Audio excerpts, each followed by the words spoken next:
ટોળાની વચ્ચે બારબોર બંદૂકથી ધડાધડ ફાયરિંગ. આ બીજું કોઈ નહીં પરંતુ ગામના સરપંચ પતિએ જ ફાયરિંગ કર્યું છે. બનાસકાંઠાના દાંતીવાડાના ઓઢવ ગામમાં જૂથરામણમાં ટોળામાં ફાયરિંગ કરનાર સરપંચનો પતિ રમેશ ભૂતેડિયા આખરે દબોચાયો.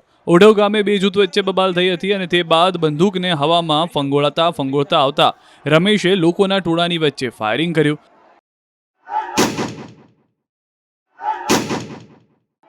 આ બનાવનો વિડીયો પણ સોશિયલ મીડિયામાં વાયરલ થયો. આ બનાવમાં સરપંચના પતિ સહિત 10 સામે પીડિત મુકેશ ચૌધરીએ ફરિયાદ નોંધાવી.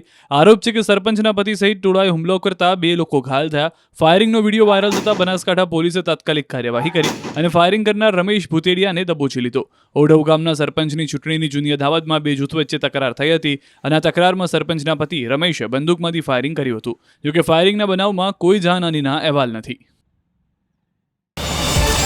QR કોડ સ્કેન કરો અને ડાઉનલોડ કરો ન્યૂઝ 18 એપ. મેળવો ગુજરાત અને દેશ દુનિયાની પળે પળની અપડેટ્સ.